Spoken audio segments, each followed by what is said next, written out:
दोस्तों ये मेरा यूपीएससी का प्रीलिम्स का 2020 का स्कोर कार्ड है। तो यहाँ पे आप देख सकते हैं कि पेपर 1 में मुझे 100 प्लस आया। उस समय जो प्रीलिम्स का स्कोर कट ऑफ था वो 93 था और मुझे पेपर 2 में थोड़ा कम मार्क्स आया। जैसा आप जानते हैं कि वहाँ पे पासिंग मार्क्स 66.66 होता है, तो वहाँ से मुझे मात्र 6-7 नंबर ही ज़्यादा है। तो यदि 2-3 क्वेश्चन भी इधर उधर होते तो ख़त्म है कहानी।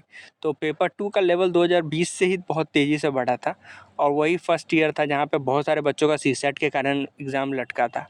इससे पहले 2019 तक लोग कंफर्टेबली इजीली पास कर जाते थे। 2020 के बाद से बहुत तेज़ी से लेवल को बढ़ाया गया है और अभी भी सीसेट का लेवल और ज़्यादा स्ट्रॉन्ग होते जा रहा है। तो अब सीसेट में और आपको जो है ज़्यादा मेहनत करने की ज़रूरत है। उससे पहले 2018-19 में तो बहुत ही कम लेवल था सीसेट का और 2020 से लेवल बढ़ना शुरू हुआ था और उसके बाद मुझे क्वालिफाइड हो गया था मैं प्रीलिम्स के बाद मेंस के लिए। और ये टाइम जो यदि आपको याद ही होगा 2020 पूरा कोविड एरिया था, तो कोविड के कारण एग्ज़ाम भी बहुत डिले हुआ था। ये मेरा 2021 का मार्कशीट है। तो इसमें तो ये गूगल ट्रांसलेशन की वजह से हिंदी हो गया है। यहाँ पे आप देख सकते हैं पेपर 1 में मेरा मार्क्स 93.6 है। तो पिछले बार से मेरा 21 में मेरा मार्क्स घटा क्योंकि कट ऑफ भी बहुत तेज़ी से घटा था। तो पेपर का लेवल जैसे जैसे आपका ऊपर नीचे होगा, आपका मार्क्स ऊपर नीचे होगा। तो यदि आपका मॉक में मार्क्स ऊपर नीचे होता है तो उतना ज़्यादा टेंशन नहीं लेने का ज़रूरत होता है क्योंकि हर किसी का मार्क्स ऊपर नीचे होता है। यहाँ पर मैंने पेपर 2 में बहुत ज़्यादा स्ट्रॉन्ग काम किया था, जिसकी वजह से आप देख सकते हैं कि मुझे पेपर 2 में काफ़ी अच्छा मार्क्स आया था 21 में, क्योंकि पेपर 1 में मैं जस्ट पास हुआ था। 2-3 क्वेश्चन और इधर उधर होता तो मेरा नंबर कट सकता था।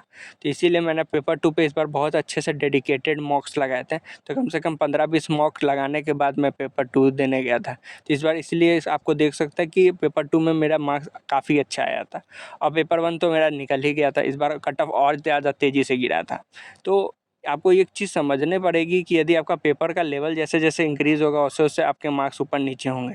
तो ये मेरा 2020 का मेंस का स्कोर कार्ड है और यदि आप इसका मार्क्स देखें तो आप देख सकते हैं कि हर में 80s की एवरेज के आसपास है। तो ऐसे में मुझे कंफर्टेबल 97 स्कोर आया है। यहाँ पर उस साल जो टॉपर्स का स्कोर था वो 120-125 के आसपास था और यदि पेपर 1 की बात करें तो 79 है। पेपर 2 की बात करें, जीएस पेपर 2 की, तो वहाँ पे 81 है। जीएस पेपर 3 की बात करें 77 और जीएस पेपर 4 जो इथिक्स मेरा स्ट्रॉन्ग एरिया है वहाँ पे मुझे मार्क्स बहुत ही अच्छे आए थे 97।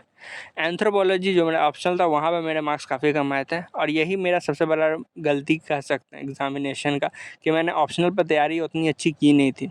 तो ऑप्शनल बिल्कुल ही तैयार होकर मैंने गया था, एकदम ही बहुत ही बुरा। तो प्रीलिम्स निकलने के बाद मैंने ऑप्शनल को अच्छी तरह से तैयार किया, जिसकी वजह से आप देख सकते हैं कि मार्क्स एकदम ही बिलो एवरेज ही हो गया।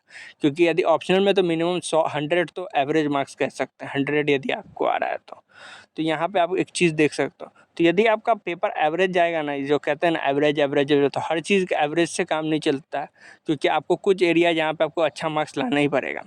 वहीं पे मैंने नेक्स्ट ईयर 21 में आप देख सकते हैं कि मैंने अपने एंथ्रोपोलॉजी पे काफ़ी काम करने की कोशिश की और वहाँ पे आप देख सकते हैं एक सिग्निफिकेंट जंप देखने को मिला।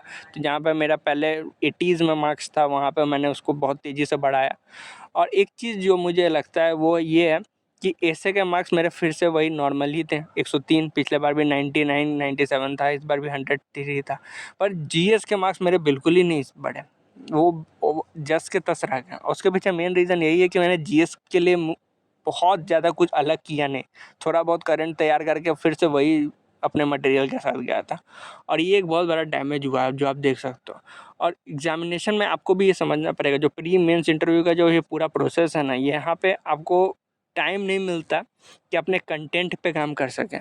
तो जब भी आप प्रिपरेशन स्टार्ट करते हैं तो वही आपका बेस्ट टाइम होता है जब आप अपने कंटेंट पे काम कर सकते हैं। नहीं तो एक बार आपका कंटेंट बन जाता है तो एक बार एग्ज़ाम फेज़ में आ जाते हैं तो हमें लगता है कि हम 10 दिन में कुछ अलग कर देंगे, ऐसा कुछ नहीं होने वाला।